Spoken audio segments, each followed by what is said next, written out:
Good afternoon. Am I audible? Good afternoon, everyone. Am I audible?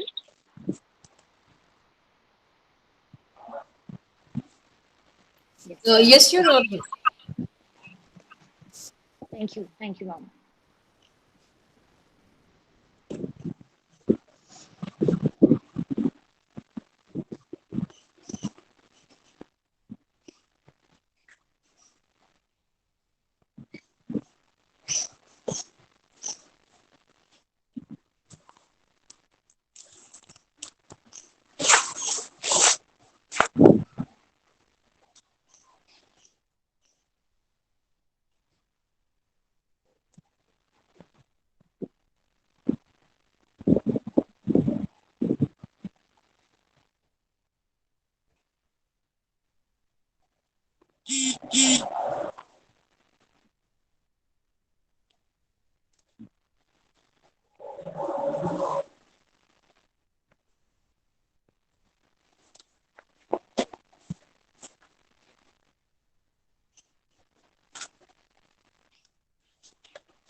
Yogesh ji, Dr. Yogesh, हाँ हाँ Rajesh. it is already 2:59. So, so are we ready for the lecture?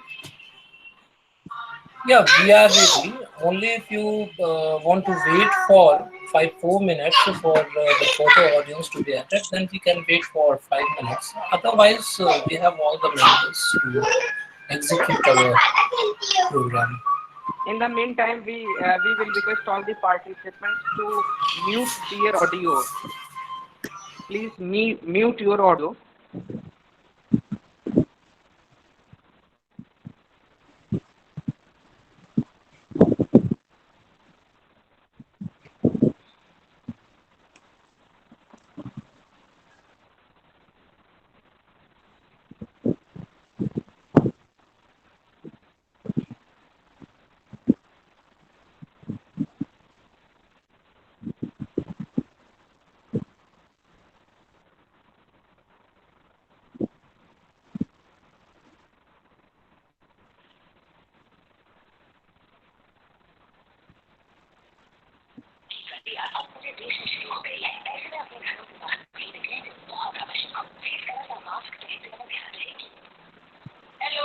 हाँ ma'am lecture शुरू हो रहा है.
I think our speaker has already joined.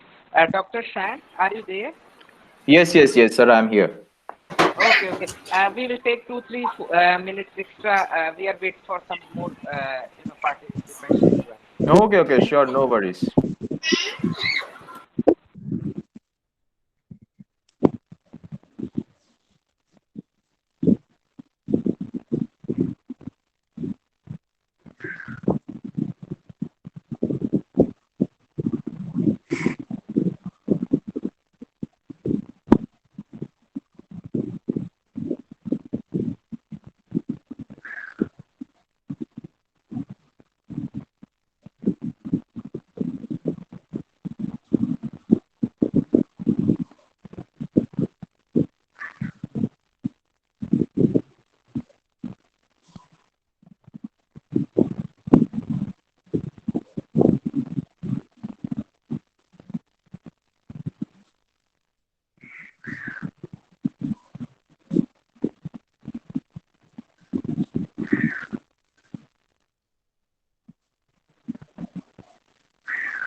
Dr. Yogesh. Yes, I think we can. We should. Yes, yes, yes. So please request whoever So, is there Valley, in charge. shall Yes, sir. I'll begin now. Am I audible? Yes, yes, yes, yes. sure. Yes. And please Please, request the please. others to mute the audio.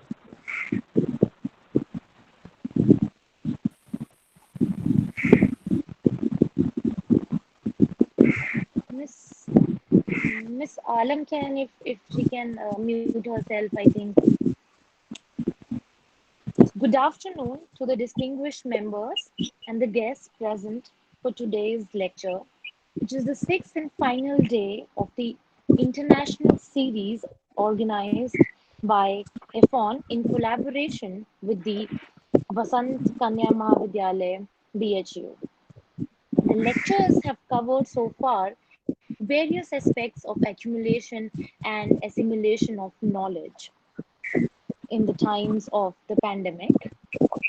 For today's lecture, we have with us Dr. Sayandi, who is an assistant professor at the Yonfula Sanitary College, Royal University of Bhutan.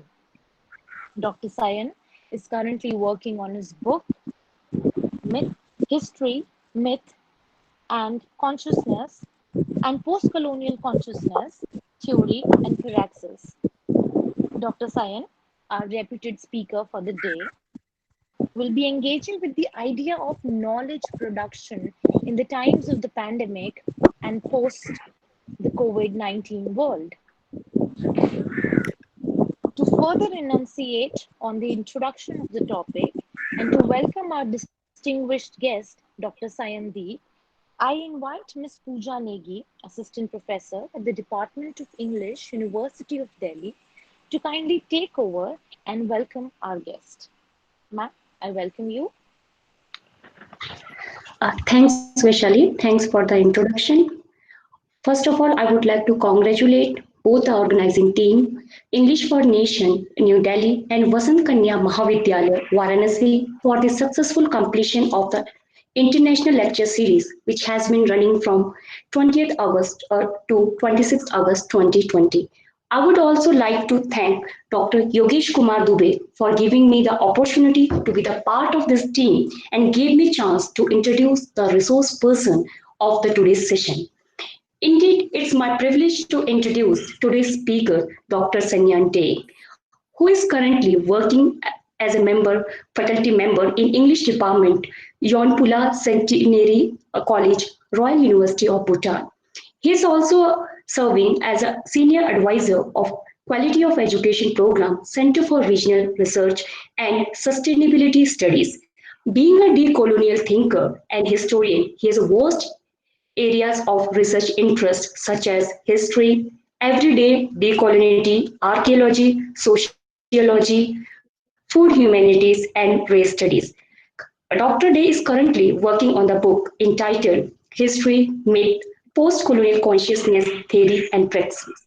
So he will be delivering a lecture on the topic knowledge production in and post-COVID-19 world. So without further delay, I welcome Dr. Day and request to share his knowledge with us. Welcome, Dr. Day. Uh, at the very outset, I wish to extend my sincere gratitude and humble thankfulness to each and every respected professors who are present here. And thank you so much, the organizers, English for Nation, Department of English, VKM Kamacha, and also Pooja Madam for this very warm and humble introduction. Now, so what I'm going to do basically is I'll try my best to keep myself contained within the time limit of maximum 30 minutes so that we have sufficient time, sufficient space to open up the platform for discussions, agreements, and various forms of disagreements or whatever we have. And now, basically, this topic, I have made basically a few points which I would refer to on and off when I share my thoughts today. This particular topic is knowledge production during and after, more or less. The topic is knowledge production during and after the COVID-19, but this is just actually the umbrella perspective. In the process, what I'm looking forward to is my intention is to do two things widely today, and I want to do that thing collectively: provoking and proposing. So the question is what I'm going to provoke, or what are the things I'm going to provoke, and what are the various aspects that I wish to propose. So the question is, basically what I'm going to deal with is, because we are going to engage with the question of education, with the question of knowledge, and various other aspects that engage with the question of knowledge production, I'm trying to find out various ways, or rather we will all together try to find out today here the various ways through which we can create a knowledge space, or rather a set of knowledge spaces, not one space, a set of knowledge spaces which are actually de-hierarchical in nature, which are depolarized in nature, which are holistic in nature, and which are inclusive in nature. So I have used four terms. I said de-hierarchical, I said depolarized, I said inclusive, and I said holistic. Now, obviously, these sounds, very complicated terms. So the obvious question you all might be wondering that what exactly I am, doing here by playing with these jargons. So obviously, with the passage of time, as my reflections progress, you all will be able to understand that what are the perspectives that I wish to uphold. Now, obviously, when we are talking about the question of knowledge production and knowledge distribution during the post-COVID times, obviously, it is very important to start the process in terms of action from right now. So that is why this topic is spread from COVID to the post-COVID times. It is neither just focusing on the COVID nor on the post-COVID, because it has to start from right now, which is the COVID times, and it has to move on to the post-COVID era, which is going to continue after this, hopefully after this COVID times are over. But how I'm going to provoke and propose? What I'm going to provoke and propose is I'm going to outline in front of you 10 theses. Now, those 10 theses will be in the form of 10 questions. I'm going to put in front of you 10 questions which I'm going to analyze, which I'm going to discuss. Now, before I share those questions with you and start analyzing those individual questions in front of you, I would like to make a confession. What confession I'm going to make is that, you see, these are not the ultimate questions. I'm not saying that these are the only 10 important questions that we need to ask with respect to the system and the question of knowledge production and knowledge dissemination at the time of COVID and post-COVID. What I want to say is, in the process, that these are the 10 questions that have come across my mind. You are warmly and sincerely invited to add more questions to it, and let us keep on adding questions, and let us collectively ask each other what are the various ways through which right now, starting from right now in this COVID era into the post-COVID era, we can build a very inclusive space for knowledges. So the first question, my first question right away starts with the topic. What is knowledge production? Now, let me tell you, I am not in favor, at all in favor with this terminology, knowledge production. And it is extremely problematic for me for various reasons. out of which I'm going to cite a few. First of all, just think about this perspective. When do we use the word production? Just leave out the word knowledge. When do we use the word production? We use the word production usually, I'm not generalizing, I'm not universalizing, but usually we use the word production to refer to a particular object. The object which is most of the times used for the sake of exchange transaction. So basically, I go to a shop, I want to purchase something. That object is produced and sold to me by the seller. So in a similar way, so basically what we see, this entire notion of production is very capitalistic and transactional in nature.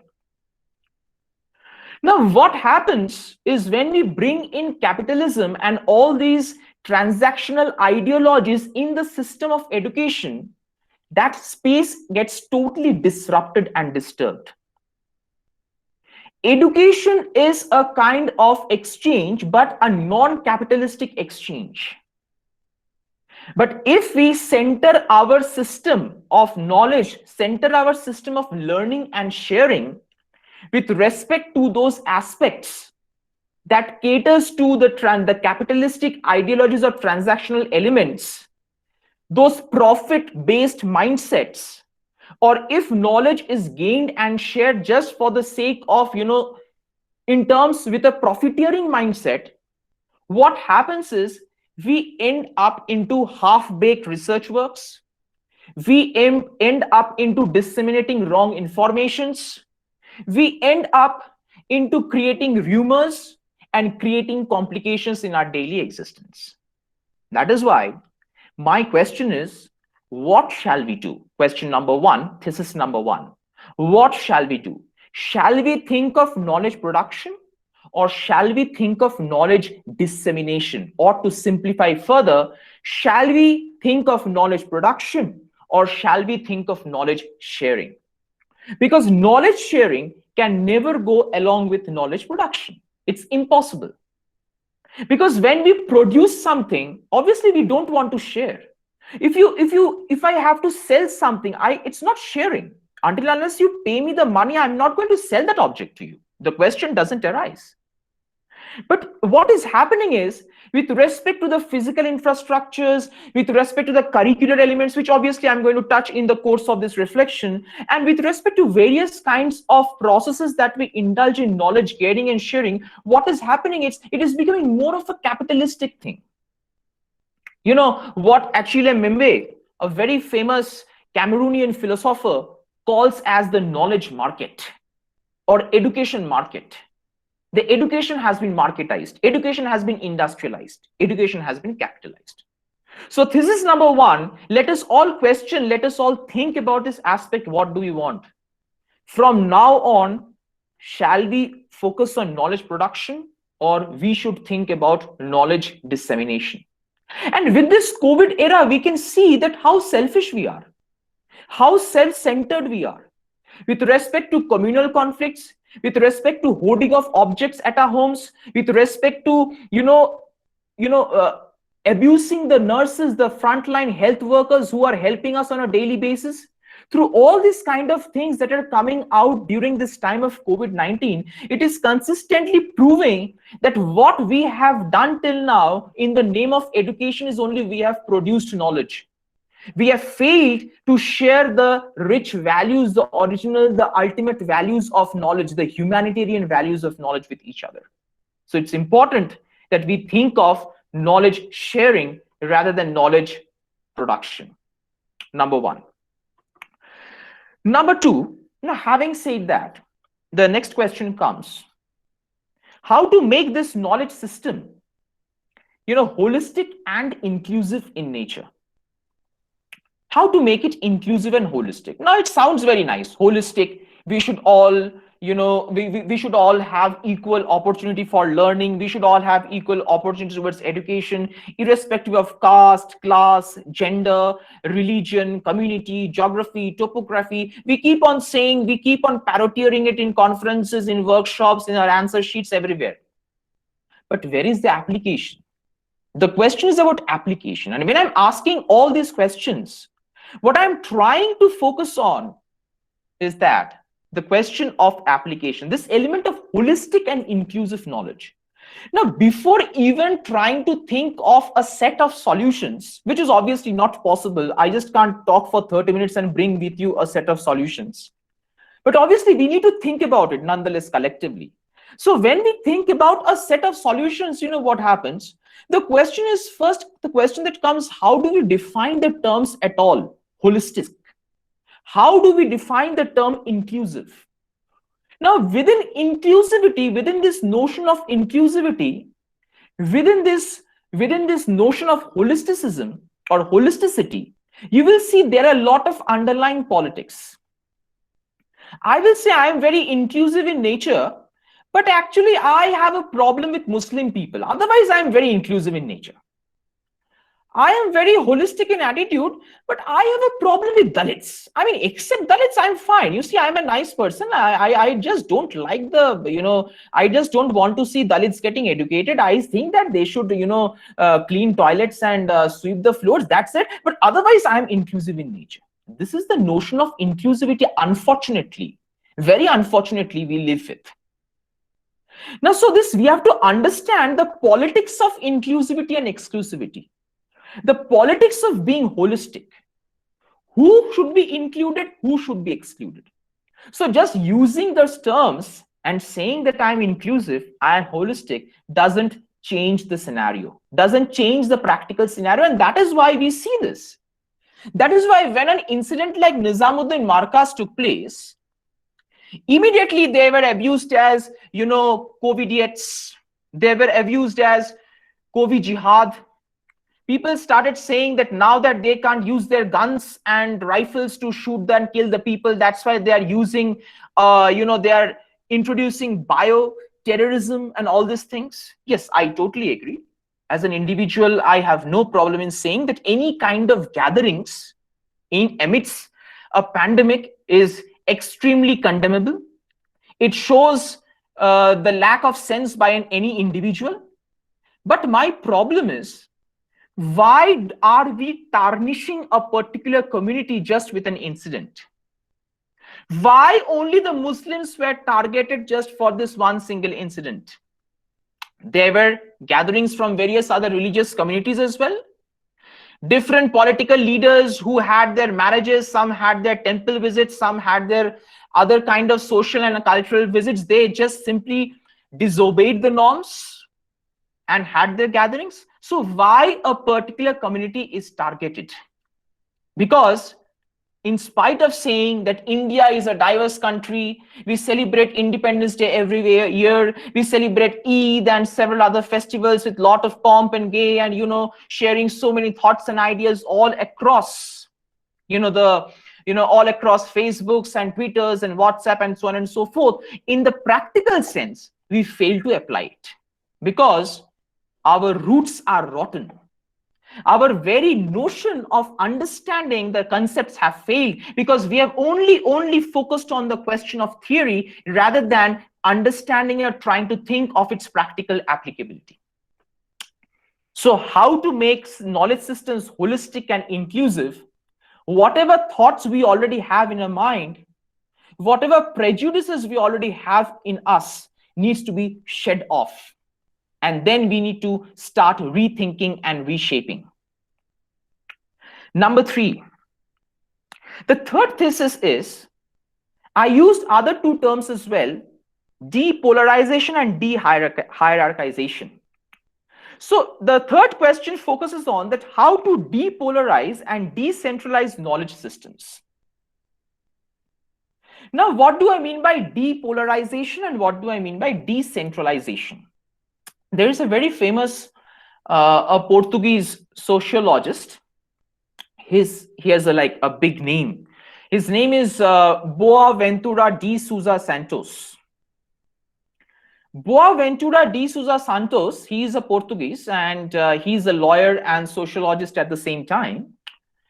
In one of his articles, he used a very interesting phrase, and the phrase was depolarized pluralities. I'm repeating again, depolarized pluralities. Now, depolarized pluralities simply means that, you see, we are all sitting here together.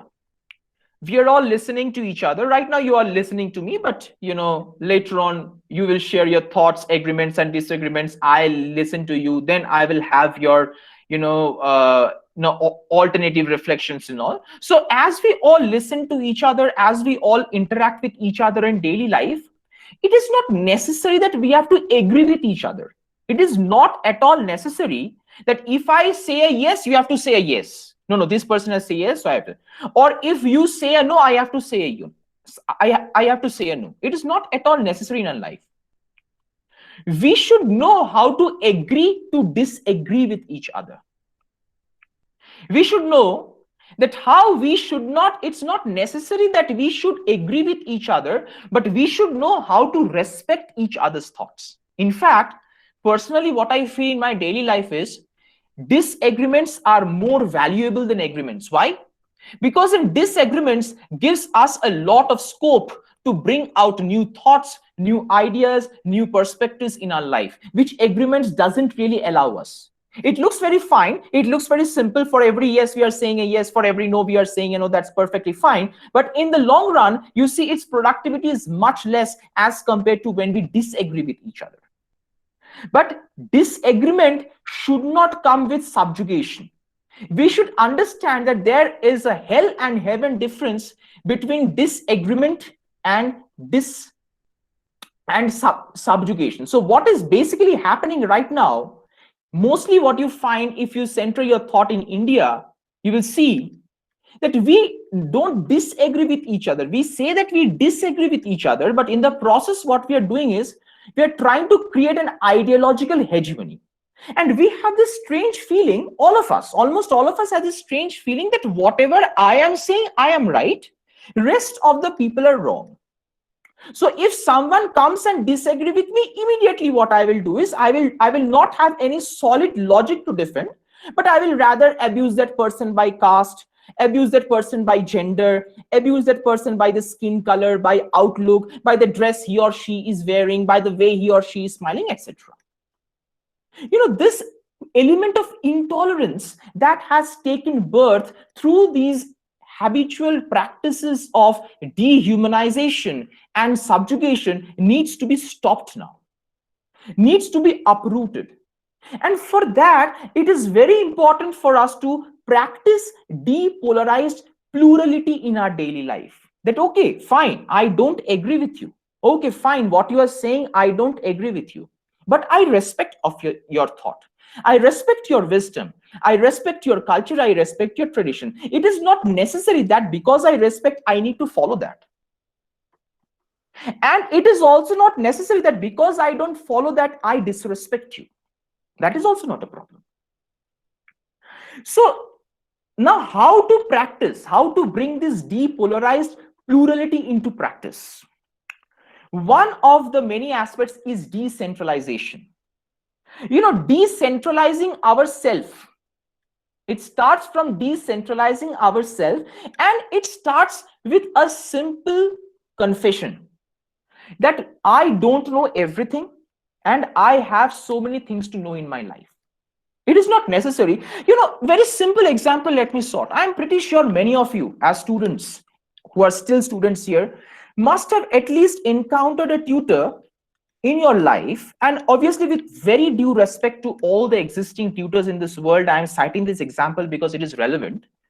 You must have at least encountered one tutor in your life that who must have said something wrong in the class while teaching, which is perfectly fine. I mean, we are all human beings. When we can learn, we can all speak wrong things.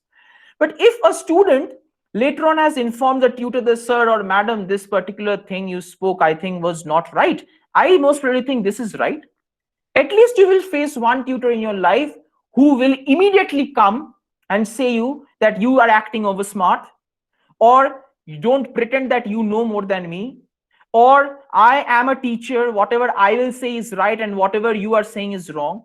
At least in your life you will encounter one tutor, at least if not all, most of you must have done.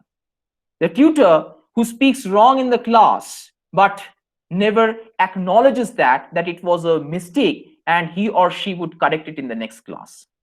Why this problem happens? Because of extreme ego-centered attitude. And from where does this ego-centered attitude comes? This ego-centered attitude comes from the notion of centralization. Because our society, unfortunately, our society teaches us in such a manner that what happens is, it always teaches us that it gives you a designation, and with that designation, it injects certain set of ideologies in you. Now, when those certain sets of ideologies are questioned by an individual and group, immediately efforts are being made to silence them. So decentralization of the self is very important. It's extremely, extremely important. Number 4, one important aspect of decentralization of the self is the notion of pedagogical imperative. Now, I am bringing the question of pedagogy because I am now with respect to teaching, whether I am teaching someone at home, I am teaching in a school, or I am teaching in a college, university, research institution, wherever. This pedagogical imperative, this particular phrase, was coined by 2 very reputed philosophers from the United States. One is Lewis Gordon and his wife Jane Anna Gordon. So Lewis Gordon, Professor Lewis Gordon and Jane Anna Gordon, they wrote a very interesting article, I think a couple of years back, and the name of the article is Pedagogical Imperative of Pedagogical Imperatives. So what is the meaning of pedagogical imperative?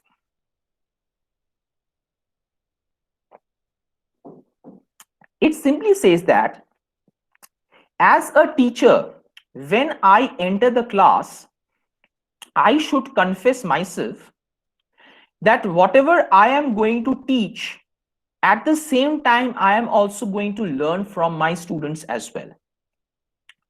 Teachers should enter the class with a self-confessional attitude that, you see, I don't know everything. I may speak wrong, but every moment with the process of sharing, I must also have the mindset of learning from my students. Just because I am a teacher, it doesn't mean that I should know each and everything in my life. It is impossible. This is the exercise of pedagogical imperative. And it's a kind of spiritual exercise as well, where we push out our egos from our body, where we detoxicate our mind and body from all the egoistic notions. Where we simply, and if we can go into the class, either as a student or as a teacher, in whichever phases we are existing, most of our problems will be solved, because that will kind of generate a very optimistic, positive mindset in me, that as on the one side, I would like to share my thoughts and ideas with my students, as on the one side, as a student, I would like to share thoughts and ideas with my teachers and other fellow students. At the same time, I'll be very, very eager and interested to learn from them as well. That is the exercise of pedagogical imperative. Now, to execute this exercise of pedagogical imperative, which is obviously, it's not an overnight gesture that tomorrow I go in the class and I start doing it. It's a gradual exercise. We need to keep on working on it on a daily basis. One of the major ways that we must try to do is to try to bridge the gap between theory and praxis. So my fifth question is how to bridge the gap between theory and praxis. Now, when I talk about theory and praxis, I'm not talking about the theories and praxis that we read about in the theory and criticism book in our syllabus. I mean, obviously it's there for sure. But apart from that, what I'm also talking about is one of the major problems is, though we by definition, we understand theory as something which we derive from our habitual experiences of our existence. That is what we are taught. That how we theorize things, we look around, we experience, we critically understand, and we theorize. It's as simple as that. But in terms of applicability, you see that this link between theory and praxis is often highly questionable. And scholars across the world over several decades, they have been struggling with this idea. They have been struggling with this perspective that how to bridge the gap between theory and praxis. Sometimes people come up with the notion that theory goes in a different direction, praxis goes in a different direction. If we have to understand practice, many people often claim that if we have to understand practice, we have to give up theory, or vice versa. Now, the point is, the bridging the gap between theory and praxis means that whatever we understand theoretically, it is very important to apply it in our real life. And in simple terms, for example, we talk about race studies. I have been in BHU for 10 years, from 2008 to 2018. I went there as a graduate student and I came out as a PhD student. So in this 10 years when I was staying in the campus, so I have seen, very sadly, I have seen many of my classmates, while learning, while talking about racism, while class discussions about racism, sexism, gender studies and all, they will come up with, wonderful discussions, wonderful ideas, wonderful thought processes, quoting here and there. But while walking down the road, the same set of people will not think twice prior to calling a person from a Northeast India as a chinky, or will not think twice while body shaming a girl while passing in front of the girls' hostel. It's the same group of people who are talking about gender studies, sexual studies, who are the same people who are talking about, race studies, critiquing racism, talking about the problem of racism. It's the same people who consciously or unconsciously come out of the road and perform the same thing. So when this thing happens, obviously, it provokes us. It forces us to think there is something seriously wrong. There is something seriously wrong in the process of our learning theories. We are just learning. We are trying to be pseudo-intellects. We are trying to speak about it. We quote a few theorists and philosophers across the world. We talk about people from across the world. We write them in the answers. We write research papers. We attend conferences. We attend workshops. We get certificates. We get API points. We get promotions. Excellent. Everything is happening. Unfortunately, the society is not getting transformed. And even if it is getting transformed, it is getting transformed in the very negative sense. So there is something wrong. So our fifth question should be that how to bridge the gap between theory and praxis. Now the process, again, I say to you, I'm not here to give you a set of solutions, but to provoke you to think with a set of questions. I think these questions are very important for all of us to ponder about. And because these things start from the very process of our classroom engagements, that is why today I am sharing these things in this kind of virtual classroom space. Now coming to thesis number 6 and question number 6. How to dismantle the one-size-fits-all curriculum and rote learning. And as I said at the beginning, that you see this particular 6th question, coming to the question of rote learning and one-size-fits-all curriculum, is another problematic aspect. Now, whenever we study in a university, whenever we study in a college or a research institute, or we are going as a worker, see, we bring different cultural, social, linguistic, communal, religious, geographical, topographical influences, familial influences in that space, which on most occasions or many occasions, if not most, on many occasions, these differences remain unacknowledged. That is extremely problematic. Now, these differences remain so much unacknowledged. That is why what happens, we see even within the educational institutions, even within a department of political sciences, even within a department of literature, department of sociology, archaeology, or several other departments, I am talking in general of all the departments and not targeting any particular department as such. In most of the departments, You will see in the classrooms, there will be discussions that we should not have caste bias, we should not have class bias, we should not have society bias, this bias, that bias, we should give up, etc., etc. But when you come out of the classroom, you see the same old story. And among several factors, one major reason is the one size fits all curriculum. And that is one of the major issues of knowledge production. Because what happening is, when the education becomes a market, we become objects of exploitation. Either we merely function as objects. We all become saleable objects. Either we are enough good to be sold to people, then only we have a value in the society. Our knowledge is enough to be sold, then only we are paid, otherwise we have no value there. And to sell knowledge, to convert knowledge into a capitalistic commodity, the first thing we have to do, obviously, is to create a one-size-fits-all curriculum and a rote learning. Whatever you are taught, you have to follow. Don't question. If you are questioning, if you are trying to, dismantle an established theoretical philosophical notion, immediately you are tagged, you are compartmentalized as in various ways, from gender, cultural, social, and from various other dimensions. So we need to question this one size fits all curriculum and rote learning and try to find alternatives. Now, this question leads us to a bigger question, and that comes to my thesis 7. That is how to make a shift from university to multiversity.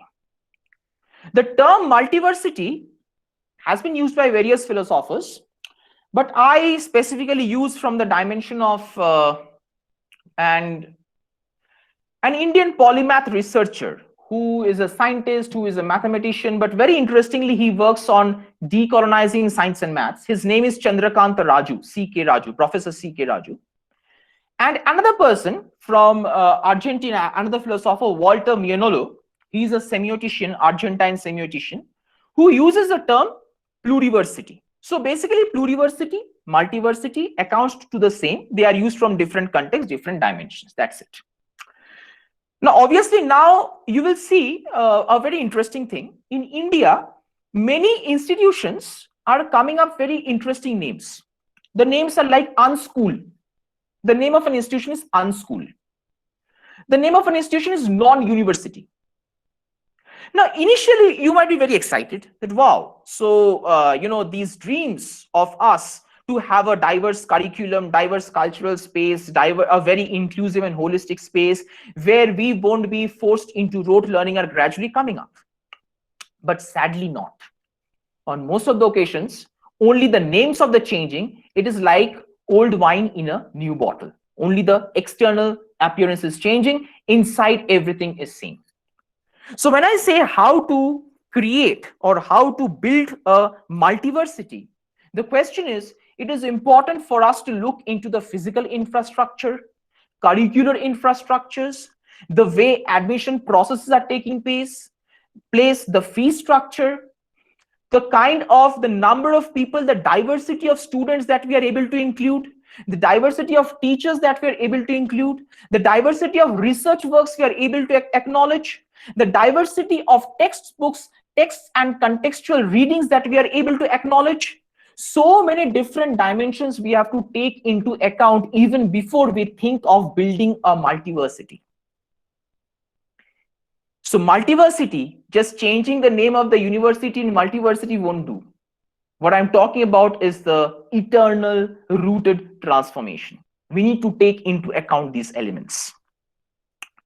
Coming to thesis number 8, now one of the ways of building a multiversity, one of the possible ways, probable ways of building a multiversity is to create an eco-academia. Now, what do I mean by eco-academia? To elaborate it further, eco-friendly academic system or eco-friendly spaces of knowledge production.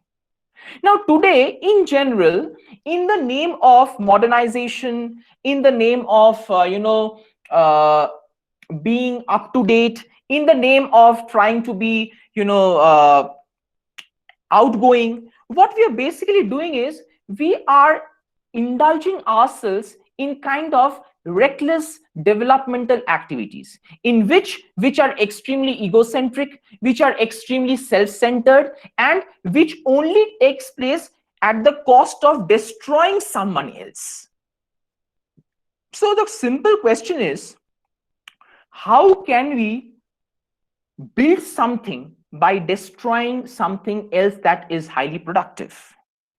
Now, for instance, in Bhutan, if you see, I'm pretty sure many of you must be aware, there is something called green school in Bhutan.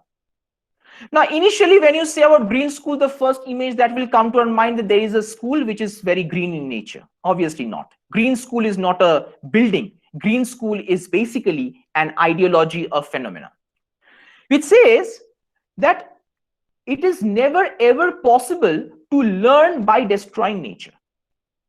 Nature is the biggest tutor, nature is the biggest teacher in our life. Everything that we have to learn from nature is everything we do in our life, in terms of a character growth, in terms of a career building, in terms of our body language, in terms of the linguistic elements, in terms of science, in terms of mathematics, in terms of literature, sociology, archaeology, whatever we are learning, nature is the best tutor. And that is why they follow some very strict principles. For example, in every schools from primary to high schools, we can all see that they have their own garden, they have their own vegetable garden, they have their own flower garden, they have their own livestock rearing and everything. And the students learn about science, biology, geography, physics, chemistry, all from nature. They not only learn from laboratories, they not only learn from books, but they just go out of their four-walled classroom space to learn from nature. And that is one possible way, one promising way of building a kind of multiversity through building a eco-academic space, which is absolutely very important. That is where we take into consideration the values that nature tries to inculcate in us, the values that nature tries to give us. And that is very, very important. Coming to number 9, now if we are able to incorporate these elements of eco-academia, what can be done is, the next question that we must all try to encounter is how to teach and learn by developing the world in a sustainable manner.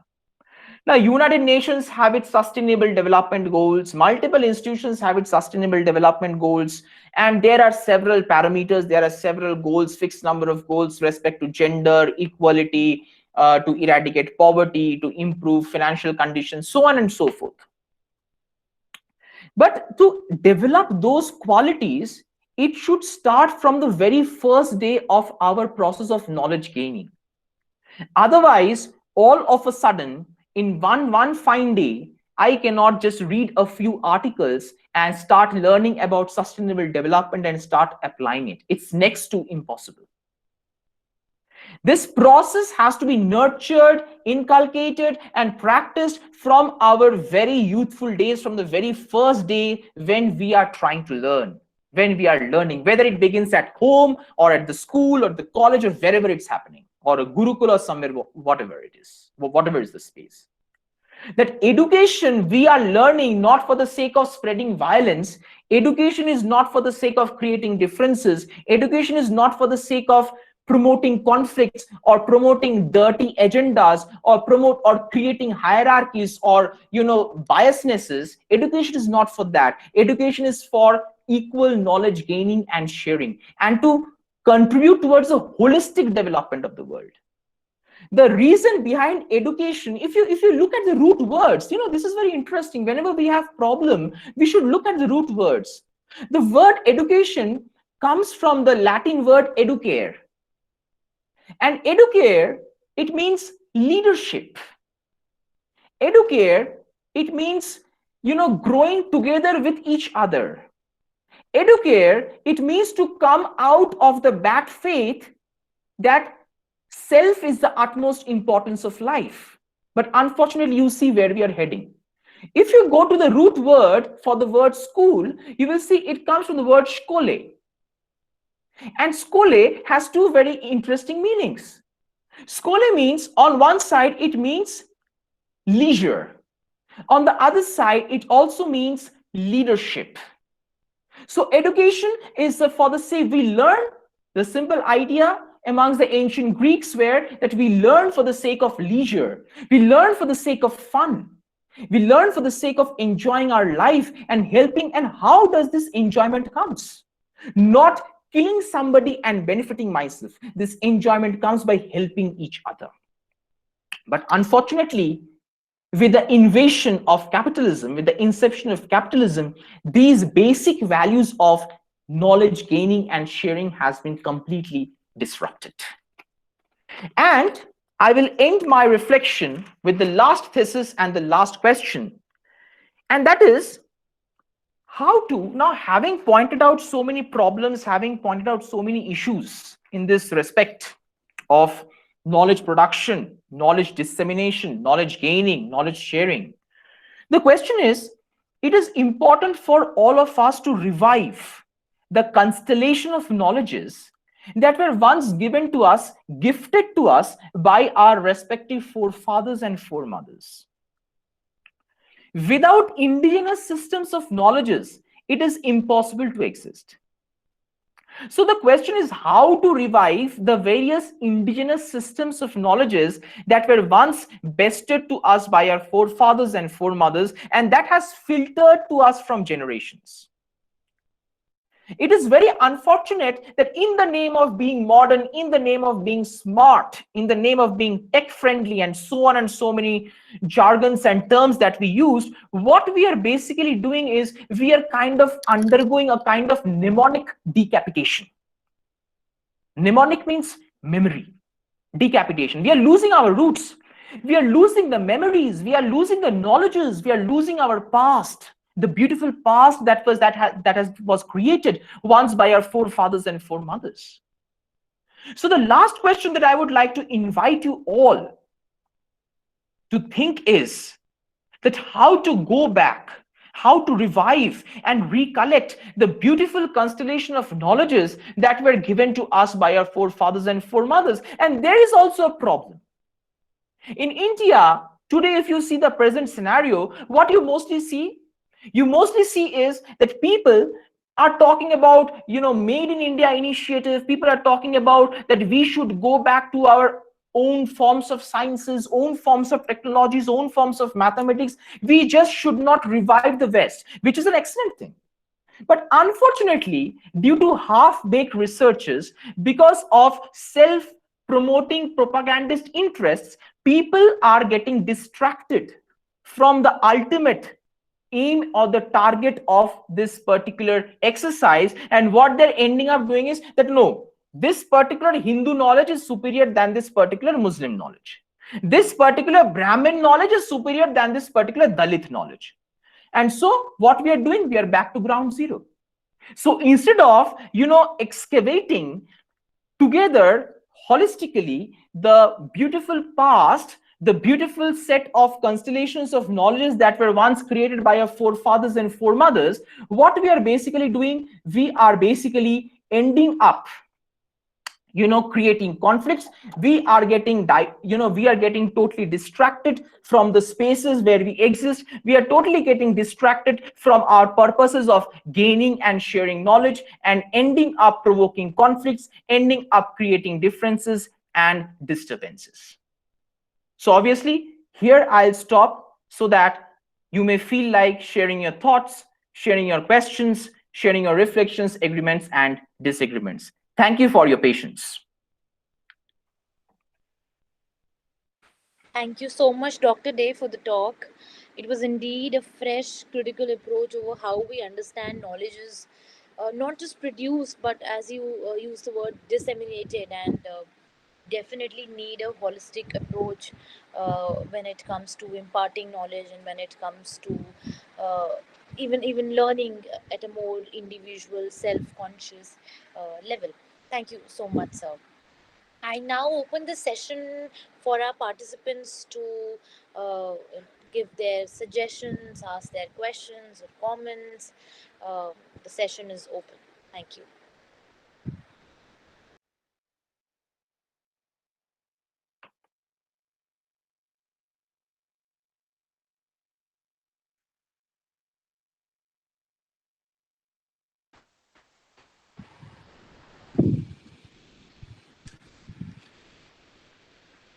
Well, that means I think, sir, everyone is in total agreement to what you said, I and think there is one question. There is someone called Bhavna Shukla. I can see in the chat box. okay. So Um, she, can it be value education, which is yeah, missing in study? yeah. I think this is the particular thing they have. Can it be value education? Which is What missing in our in what studies? in which Yeah, yeah. So I mean, is she there or I mean, I don't know. Bhavna ma'am, are you present? Yes. So you may speak your question, ma'am. Please unmute yourself. Thank you.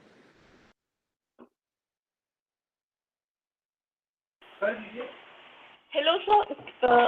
That was a very good session. Can we say that value education is something which we are missing? Like we study it and we are not able to actually utilize it and use it in our daily habits and nature. Absolutely. I mean, value education is one of the major things that we are all kind of facing a problem with. Now the question is obvious. The obvious question is that what is value education? What values we are talking about? Now value education has multiple dimensions. Now we are obviously being taught, we are taught a lot of values, but we are being taught capitalistic values.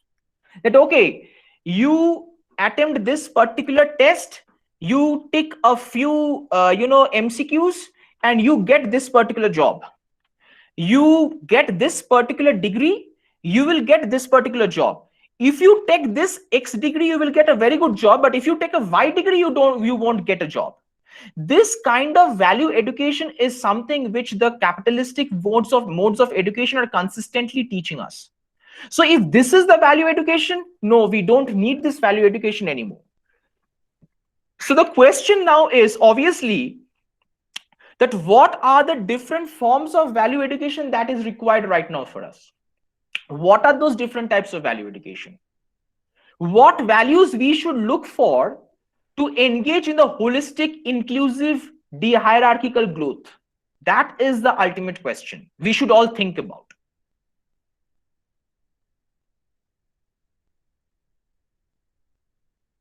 Thank you, sir.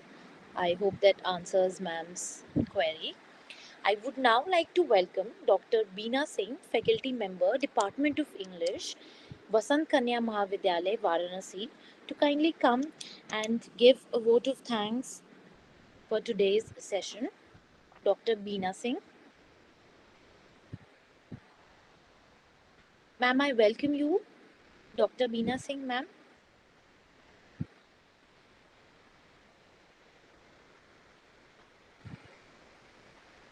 Are you present, ma'am?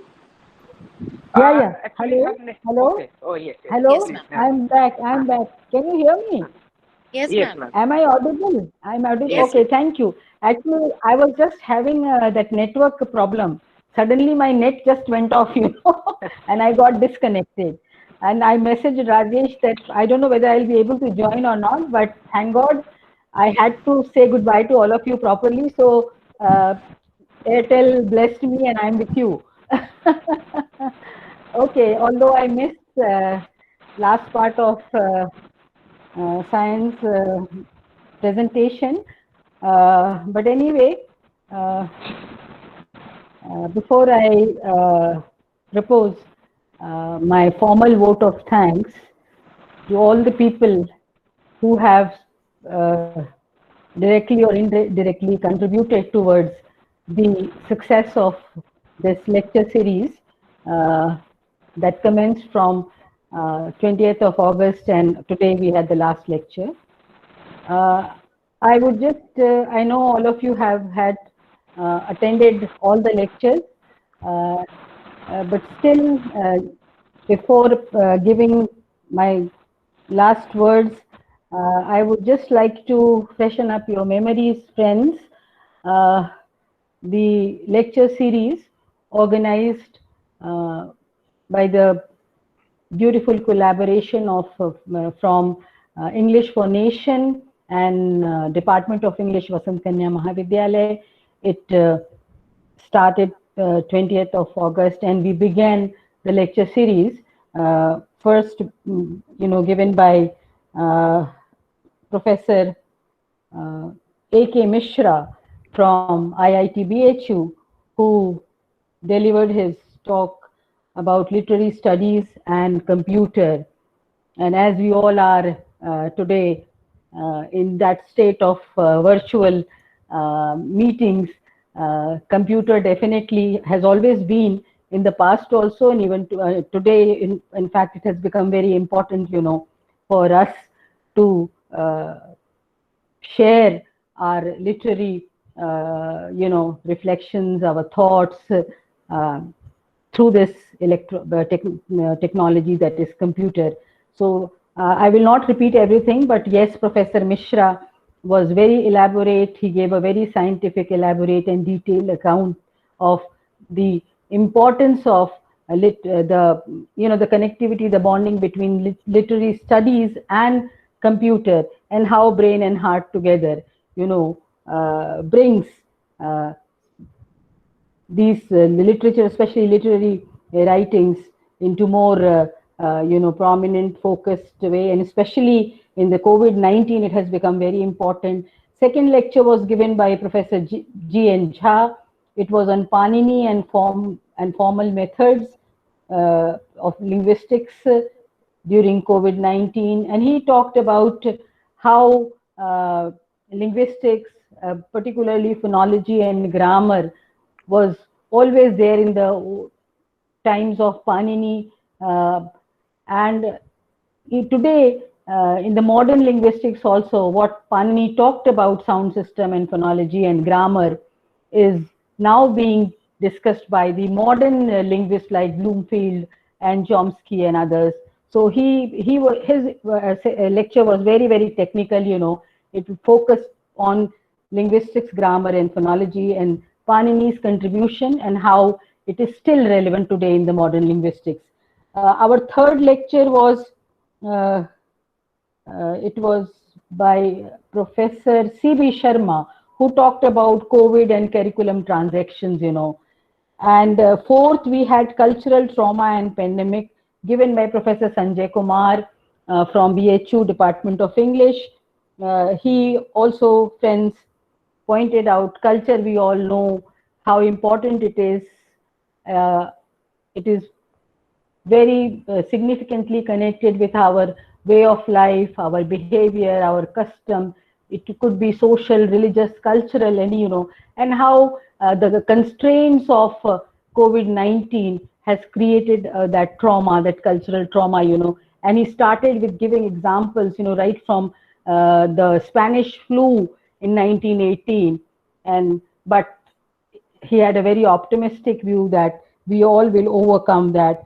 Our next lecture, the fifth in the series, was given by Dr. S. Chitra. She talked about COVID-19 and gender, and the women at home, women at workplace, and women, how the domestic violence and how the compatibility during this lockdown period has affected. She gave a very elaborate statistical research paper that was, she gave all the data and everything. And today, the young man, Sunday, he talked about, although, sorry, son, I missed your last part, but whatever I could make out, whatever I could hear you, you were talking about, your topic was knowledge production, COVID-19 and knowledge production. And you were talking about the holistic and inclusive knowledge. You talked about how to bridge the gap between theory and practice. I missed the last part, but anyway, what are all these different lectures covering of different aspects and trying to connect the challenge that we are all facing in this traumatic state of anxiety and trauma caused by COVID-19. But at the same time, despite these hurdles, we as students of literature, we all believe that literature, and I think we all of us will agree that literature is the soul of all knowledge. We talk about literature as catharsis. So no matter whatever the challenges before us, no matter whatever constraints and hurdles we are facing, our respective faith in literature, whatever branch, because literature also has so many branches now, whatever branch of literary knowledge that we are pursuing, my dear friends, we all hold, we all believe that it is always towards something, constructive, something towards that is, it will give us that very word, when we talk about catharsis in the literature as cathartic power, so that purgation, that upliftment, that purification, that contentment, that faith in the keeping us connected, as very well said by our young speaker Sayan, when he was talking about, when I was listening to him and he was talking about the holistic inclusive, the totality of knowledge, and that totality is there in literary studies, in literary reflections, in whatever we are looking towards. With these words, friends, I would like to extend my heartfelt thanks to Professor Yogesh Dubey and his entire team, English for Nation, for coming and joining hand with Vasant Kanya Mahavidyalaya Department of English to organize such meaningful, enlightening, informative knowledge through these different concepts, issues covered by the 6 speakers.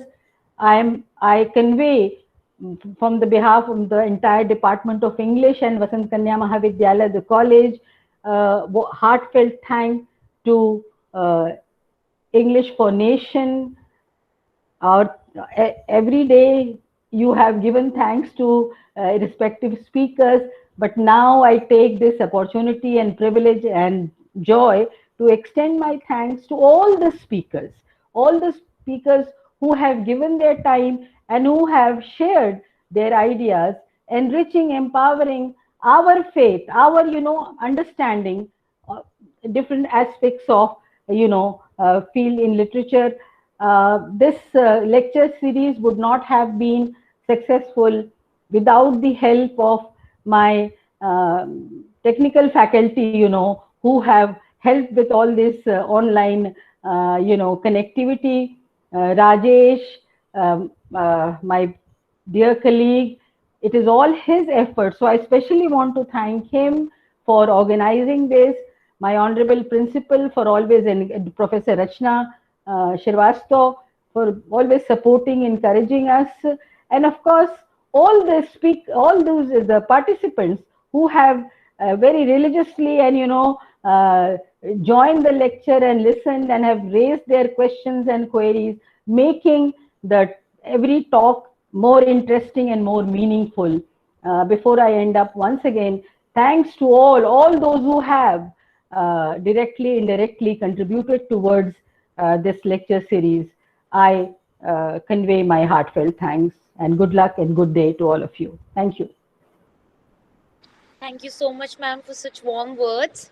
In the end, I would like to thank all the participants for making this 6 day event a grand success, for their participation, for their patience. In the end, I would again like to thank our speaker, Dr. Day, English for Nation, the organizing committee, Dr. Veena Singh, ma'am, and last but not the least, Kanya Mahavidyalaya, Department of English, Varanasi. Thank you, everyone, for Thank your you. time, Thank patience. you. Bye bye. Bye bye.